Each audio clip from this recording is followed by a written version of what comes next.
अदिति आप कुछ बोल रहे थे अदिति? हाँ सर, હું એ જ કહેતી હતી કે એ એડી કાર્ડ પણ એ જ હોય. I have not AD. I've never gone through. I have never done a post like this, which has been used with AD word. Maybe I have to see that. But normally everything what we do, we can use this as a clause. Okay sir. Jurisdictions. I don't know what is AD all about. AD का short term છે કઈ ખબર પડે તો મને idea આવશે શું છે what you're talking about. But आपका बेसलाइन ये रहता है कि जो बिल इशू करता है ना बिल, उसी का बेस, जैसे ट्रांसपोर्टर भी लिखता है अपने ट्रांसपोर्ट पे, ट्रांसपोर्टर भी कि ये सब्जेक्ट टू कौन से कानून के रजिस्ट्रेशन पे आएगा. Everyone does not want to go to another space to do that. Everyone wants his own state to do that. Are you clear? Yes sir. क्योंकि वो एडवांटेज अपनी सिस्टम में सबसे ज्यादा रहता है. अब मैं रिकॉर्डिंग शुरू कर दिया है, ठीक है. मैं चाहूंगा कि आप ये रिकॉर्डिंग को एक और बार आराम से देखो या खुद पहले एक बार अच्छे से पढ़ो, बस पढ़ो. मैं आपको कहूंगा कब आपको क्या वायर करना चाहिए. अभी का फेज आपका जो है वो सिर्फ पढ़ना है. Just develop interest in law, just develop that nature कि मैं सिर्फ रीड कर रहा हूँ. जैसे हम न्यूज़पेपर रीड करते हैं, जैसे हम व्हाट्सएप पे होते हैं, फेसबुक पे होते हैं, इंस्टा पे होते हैं, हम पूरे फोकस्ड होते हैं इंस्टा के फोटो से किसी का चेक इन. वैसे ही बस ड्रैग करते जाओ और पढ़ते जाओ और उसको अप्लाई करते जाओ. Trust me, the future will be you, where not only as a CA but as a professional you will be better in learning all this stuff. moving forward. Next क्या आया यहाँ पे? Dictionary definitions, right? Yes Yes. तो easy आया अभी हमारे पास, सबसे easy. अभी कहता है कि first we have to refer to the act in question to find a particular word और expression is defined in it. मतलब जैसे प्राइवेट कंपनी का डेफिनेशन हमें मीनिंग कहाँ देखना चाहिए? कंपनीज एक्ट में देखना चाहिए कि डिक्शनरी में देखना चाहिए? Private company Companies Act. Companies act है तो उसी पे देखो मीनिंग, बराबर. Yes sir. But when you find that a word is not defined in the act, we may refer to what? Dictionaries, To find out what? General sense, In which the word is commonly understood, right? However, in selecting one of that double meanings of the word, we must always take into account which word, the context in which it is used in the act. क्या तुम्हारी साथे, मैं अभी तो गुज्जू बोल रहा हूँ, सुनो ध्यान से, सब जो गुज्जू बोलते हैं या नहीं, सुनो. क्या તમારી સાથે ક્યારે એવું થયું છે કે ડિક્શનરીમાં મીનિંગ જોવા ગયા હોય, સ્કૂલમાં, કોલેજીસમાં ક્યારે આવડતું ના હોય ને you find a meaning dictionary અને you find 2-3 words of the same in the dictionary, 2-3 meanings to it of the same word. Yes sir. Yes. Yes, sir. Following करते हो, क्या करते हो? मैथ द फॉलोइंग, अपने में कॉल चलता है, देख दे और समझ जानेंगे, बराबर. Yes sir. वही कानून कर रहा है यहाँ पे कि पहले बोला कि जो कानून के अंदर डेफिनेशन है उसे देख लो. उसके बावजूद अगर आपको उसका डेफिनेशन का मीनिंग ना मिले, उसके बावजूद आपको उसके डेफिनेशन का मीनिंग ना मिले, तो फिर क्या करो? तो फिर आप डिक्शनरी में जाओ. उसमें भी एक वर्ड के अलग अलग मीनिंग होते हैं, होते रहेंगे. तो फिर क्या करो? फिर वो मीनिंग लो जो आपके कॉन्टेक्स्ट में सबसे बेस्ट बैठता है. Are you clear? Yes sir. Yes sir, It is a fundamental rule that meanings of the words expressions used in the act must take their color from what? From the context in which they appear. जिस context में वो appear हो रहे. आपने तो ये खुद किया था कि नहीं किया था? कभी किया था. Yes sir. आपको पता नहीं था कि आपने क्या किया? एड्स टू इंटरप्रेट किया. Do you agree? Yes sir. मतलब आपको नहीं पता कि आप लॉयर बन चुके हो, राइट? यस और नो? Yes sir.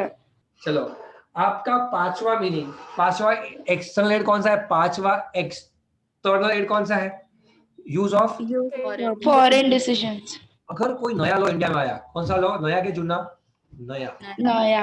पहले इंडिया में कभी था कि नहीं था? नहीं था. नहीं था. नहीं था. अब इंडिया तो आ गया, लेकिन इंडिया के लॉ के अंदर कोई पहले का केस हुआ है कि नहीं हुआ है? नहीं हुआ है. कोई भी प्रकार का तहरीर गवर्नमेंट ने दिया है कि नहीं दिया है? नहीं दिया है. नहीं दिया है. और डिस्प्यूट हो गई, तो अगर अपने देश में कोई रेफरेंस ना मिले तो परदेश जाना पड़ेगा, है या ना? Yes. Yes. और परदेश में अगर वैसा ही प्रॉब्लम पहले हुआ था तो उसी को यूज करके हम क्या करेंगे, ये वाला पॉइंट को सॉल्व करेंगे, हाँ या ना? Yes, sir. कोविड-19 जब यूएस में आया, कोविड-19 के ट्रीटमेंट के लिए रेमडेसिविर इंजेक्शन यूज हुआ, राइट? जब कोविड-19 यहाँ पे इंडिया में आया और पर्सन थोड़ा सा ज्यादा बीमार था तो क्या किया गया, उसे भी रेमडेसिविर दिया गया, हाँ या ना? यूएस से लाकर सिप्ला ने बनाया। जब इंडिया में कुछ अवेलेबल नहीं था तो क्या यूज किया? Foreign. यहाँ पे मैं क्या यूज कर रहा है, foreign decision, right? Yes, sir. तुमको समझ में आ रहा है? Yes, sir. इसके लिए जरूरी क्या है, जैसे कोविड यहाँ पे भी था, वहां पे सेम था कि नहीं था मैटर? Yes. प्रॉब्लम सेम था sir. कि नहीं था? Same था. ऐसे ही लॉ सेम होने चाहिए, नहीं होने चाहिए? लॉ सेम होने चाहिए तो ही आप इसको यूज कर पाओगे, बाकी को यूज कर सकते हैं नहीं। Are you clear? नहीं है. Yes, sir. Yes, sir. एक सेकेंड गाइस।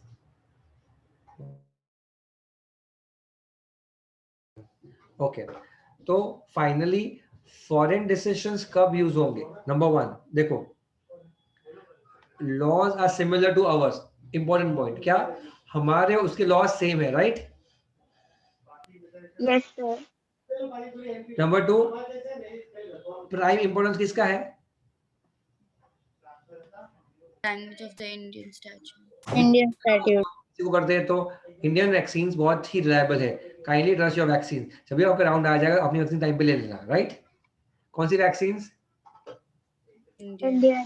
अगर इंडियन है तो किसको रेफरेंस देना चाहिए? इंडियन को। Where guidance cannot be obtained from Indian decisions, reference to foreign decisions may become unnecessary. India में मिल रहा है तो फिर बाहर क्यों जाना, right? Yes, sir. Yes, sir. क्या तुमको पहले 5 समझ में आए? एक्सटर्नल टूल्स, पहला Yes, sir. Historical setting.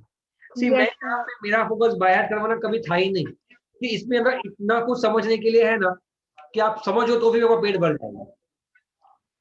Speech of the mover, amendments, histories and reports of committee, consolidating the statutes. कब होगा ये? जब एक्ट टू कंसोलिडेट होगा। वो कब होगा? अगर हमारा जो नया लॉ बना है वो किसी पीछे वाले लॉ की यूसेज ट्रेंड, पहले के उस मीनिंग का शब्द पहले क्या यूज होते आ रहा था, कटिंग चाय का meaning. Dictionary definition normally use कब होंगे? पहले एक्ट का, फिर डिक्शनरी का। उसमें कौन सा वर्ड सबसे कॉमन वर्ड यूज पहले करेंगे? Do you agree? Yes, sir. Sir yes दोस्त। सर यूजेज में लिखा है कि unless they find cogent reasons for doing so. Sir cogent reasons for doing so मतलब? तो द कोर्ट शुड बी, पूरा पढ़ दोस्त पूरा, the court should be unwilling to change the interpretation. Court जो यूसेज का मीनिंग है उसको चेंज करेगा कि नहीं करेगा? सर नहीं करेगा। नहीं करेगा unless they find a genuine reason to do so. अच्छा, मतलब अगर वो कहे कि ये जमाना बहुत जुना हो गया, अब ये बातें नहीं होती, अब उतना पुराना मीनिंग हो चुका है कि उसको आज के समय में यूज कर सकता नहीं हूँ। तो फिर आप क्या करोगे? तो फिर शायद तक कोर्ट क्या करेगा, उस मीनिंग को एंटरटेन करेगा या नहीं करेगा? सर नहीं करेगा। नहीं तो फिर वो मीनिंग को एंटरटेन कर सकता है। मैं कहूं कि एक ऑफिसर ने, एक इनकम टैक्स ऑफिसर ने किसी के घर पे रेड मारी। क्या मारी? रेड मारी। रेड में उसको एक डायरी मिली। क्या मिली? डायरी में लिखा था, डायरी में लिखा था क्या? वो बंदे ने बोला कि मैंने जज शाह को 2 खोखा दिया। क्या दिया? 2 खोखा दिया 4 जनवरी को। जब रेड में नाम आया किसका? जज शाह का, बराबर? हाँ। बोला जज शाह के घर में रेड मारो। जज शाह के घर में क्यों गिरी रेड? तो जज शाह को क्या दिया उसने? 2 खोखा।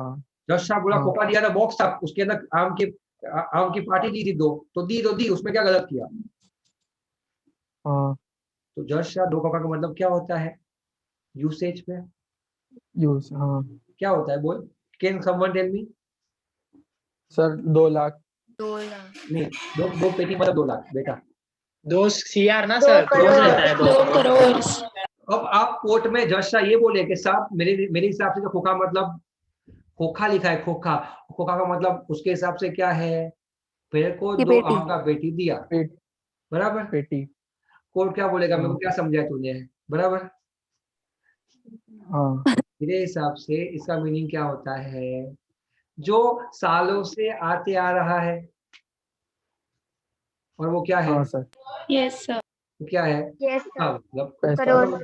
करोड़। 2 करोड़। तो तेरे को किस पे ले लेगा आटे में वो, कि तेरे को 2 करोड़ मिला टोकरे पे, बराबर। और कोर्ट अनविलिंग हो जाएगा, कोर्ट बोलेगा इसका यूसेज मीनिंग खोखा है, मतलब 2 करोड़ है, बात खत्म, तू फालतूगिरी मेरे साथ मत कर, हम लोग पागल नहीं बैठे इधर, बराबर। Unless yes sir. अनलेस तू ये Yes. बोले, अनलेस तू ये प्रूव कर दे, अनलेस तू ये प्रूव कर दे कि सर यहाँ पे 2 खोखा मतलब 2 खोखा करोड़ नहीं है, मैं आपको प्रूव कर देता हूँ सर, पेट। मेरा बिजनेस क्या है, उसका बिजनेस क्या है, मैं आपको सब समझाता हूँ। और तो जेन्युइनली प्रूव कर दे कि मैंने उसे बॉक्सेस लिए थे, क्या लिए थे, बॉक्सेस, और वो खुद बॉक्सेस बेचता है, बॉक्सेस। उसका बिजनेस बॉक्सेस बेचने का है, उससे 2 बॉक्सेस मेरे को यस सर। मैंगो जेन्युइनली दिए थे सर, तुझे वो प्रूव करना पड़ेगा, अगर तुझे वो प्रूव कर दिया तो तू बच जाएगा, लेकिन अगर नहीं प्रूव कर यस क्या सर। माना जाएगा, वो 2 करोड़ ही माना जाएगा। तुमको गिल्टी। समझा पब्लिक। हाँ sir. Yes sir. Yes, sir. Yes Yes. Sir. Next is dictionary definition जो मैं आपको बताया था, और फिर मैंने आपको फॉरेन डिसीजंस की बात की थी, राइट। अब हमारा सिर्फ जो इसमें बाकी है वो सिर्फ 40 मिनट्स का ये सेशन बाकी है हमारा 40, और हमारा एक सेशन कल जो होगा, I keep my session also, क्योंकि मैं चाहता हूँ मैं एक I want to finish dividend decision also larger note tomorrow. इस वीक का टाइम टेबल जो है पब्लिक, मैं वापस रिपीट कर रहा हूँ, इस वीक का टाइम टेबल जो है, hello, that will be intended to finish single entry, dividend decision, interpretation of statutes, and Rizal ma'am's lecture first. Are you getting my point? Yes, sir. And Yes, after sir. that, and Yes, after first. that, and after that, you'll be zoomed up to a permanent schedule of Monday to Sunday. मेरी बात सुन ले जरा, 2 minute और ले लेता हूँ मैं आपकी। Monday to Sunday, और apart from learning, देखो guys, मेरा काम किसी और सिचुएशन के बेसिस पे, what is your agenda, lecture समझ में आना, टाइम पे टेस्ट देना, या फिर पास होना, सर सब है। Sub. इम्पोर्टेंट क्या, तुम लोग को हारमोनियस कंसेप्ट समझ में नहीं आया, जब आपने बोला ना पास होना, सब आ जाता ना उसके अंदर, हाँ. आया ना, यस सर। पास होने पे सब आ जाता। मेरा कहने का मतलब क्या है कि लेक्चर को समझने से आप एक स्टेप आगे जाते हो, बट फिर भी पास होने की गारंटी नहीं है। टेस्ट देने से आप वापस और आगे जाते हो, बट पास होने की गारंटी नहीं है। तो मेरा काम क्या सिर्फ आपको पढ़ाना है, कि आपको पास करना भी है? पास करना है. ऐसे तो मेरा काम वो नहीं है, काम आपका है पास होना, लेकिन मुझे वो काम करने में और मजा आता है कि हाउ डू वी कन्वर्ट। देखो गाइस, आज ही मैं किसी टीचर से बात कर रहा था कि अच्छा टीचर वो नहीं है जो अच्छा पढ़ाए, एक अच्छा टीचर वो है जो बच्चों को अच्छे मार्क्स दिलवाए। तुमको समझ में आ रहा है? Yes Yes, sir. sir. It's Yes, not sir. about just making you understand and making you feel good. सिर्फ मुझे मजा आया लेक्चर में, मुझे सब समझ में आया लेक्चर में, I agree, it's very important कि मजा तो आना चाहिए, समझ में आना चाहिए, बट उससे खत्म होने वाला नहीं नहीं है. मैं चाहता हूँ कि आप ये समझो कि this is just 1/3, how much, 1/3. 1/3 of your success, कि आप लेक्चर में अटेंटिव हो, आपको लेक्चर में ऑलमोस्ट एवरीथिंग एक एक्टिव लेवल पे समझ में आ रहा है, ये 1/3 हुआ। उसके बाद का 2/3 क्या है पता है बेटा? 2/3 ये है, एग्जाम इज पूरा 1/3, एग्जाम क्या है 1/3, 1/3. एग्जाम में क्या किया ना वो 1/3 है, बाकी का 1/3 क्या है पता है बेटा? आपका पहला है समझना, दूसरा है याद रखना, और तीसरा है लिखना। क्या बोला मैंने? समझना, याद रखना, और याद रखना. याद रखना, लिखना. लिखना. और समझ भी गया, याद भी रहा और लिख भी लिया, तो ही तो पास होंगे।